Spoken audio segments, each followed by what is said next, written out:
সিরাজগঞ্জের শাহজাদপুরে এক নারী ইউপি সদস্যকে শ্বাসরোধ করে হত্যার অভিযোগ উঠেছে স্বামীর বিরুদ্ধে।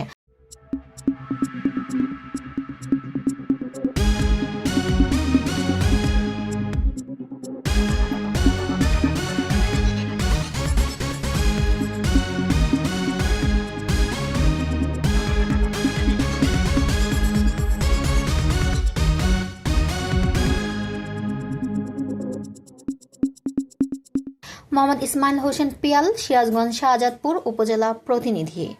শুক্রবার সকালে শাহজাদপুর থানা পুলিশ ঘটনাস্থলে গিয়ে নিহতের লাশ উদ্ধার করেছে।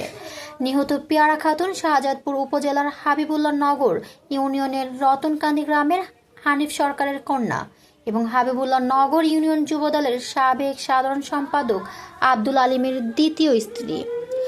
জানা যায়, শাহজাদপুর উপজেলার হাবিবুল্লাহ নগর ইউনিয়নের সংরক্ষিত নারী সদস্য পিয়ারা খাতুন 1 বছর আগে প্রথম স্বামীকে তালাক দিয়ে হাবিবুল্লাহ নগর ইউনিয়ন যুবদলের সাবেক সাধারণ সম্পাদক আব্দুল আলিমকে দ্বিতীয় বিয়ে করে। বিয়ের পর থেকে স্বামী স্ত্রীর মধ্যে মনোমালিন্য চলে আসছিল।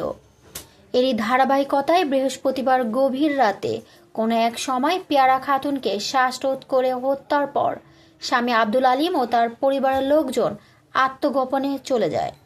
খবর পেয়ে শাহজাদপুর থানা পুলিশ ঘটনাস্থলে উপস্থিত হয়ে নিহতের লাশ উদ্ধার করে থানায় নিয়ে আসে। এদিকে ঘটনা জানাজানির পর থেকেই হাজারো উৎসুক জনতা ভিড় করেছে নিহতের বাড়িতে। বিষয়টি নিয়ে কথা হলে নিহত পিয়ারা খাতুনের বাবা হানিফ সরকার, চাচা রশিদ সরকার জানান, গত 1 বছর আগে আব্দুল আলিম প্রথম স্ত্রী থাকা সত্ত্বেও আত্মহত্যার হুমকি দিয়ে ব্ল্যাকমেল করে পিয়ারাকে দ্বিতীয় বিয়ে করে। বিয়ের পর চাপ সৃষ্টি করে পিয়ারার কাছ থেকে 17 লাখ টাকা নেয়। এরপর থেকে নানাভাবে নির্যাতন করতে থাকে। এ নিয়ে স্থানীয় গণ্যমান্য ব্যক্তিবর্গ সালিশের মাধ্যমে সমাধানের চেষ্টা করেছে, কিন্তু লোভী আব্দুল আলিম টাকা না পেয়ে হত্যা করেছে। এদিকে অভিযুক্ত আব্দুল আলিম ঘটনার পর থেকেই আত্মগোপনে চলে যাওয়ায় তার বক্তব্য পাওয়া যায়নি। এই বিষয়ে শাহজাদপুর থানার ওসি মোহাম্মদ আসলাম আলী জানান, নিহতের লাশ উদ্ধার করা হয়েছে। প্রাথমিকভাবে ধারণা করা হচ্ছে তাকে শ্বাসরোধ করে হত্যা করা হয়ে থাকতে পারে। ময়নাতদন্তের পর প্রকৃত ঘটনা জানা যাবে। সৌদি আরবে চাকুরির সুযোগ। আপনি কি সৌদি আরবে গৃহকর্মী কাজে যেতে চান, কিন্তু কিভাবে যাবেন তা নিয়ে চিন্তায় আছেন?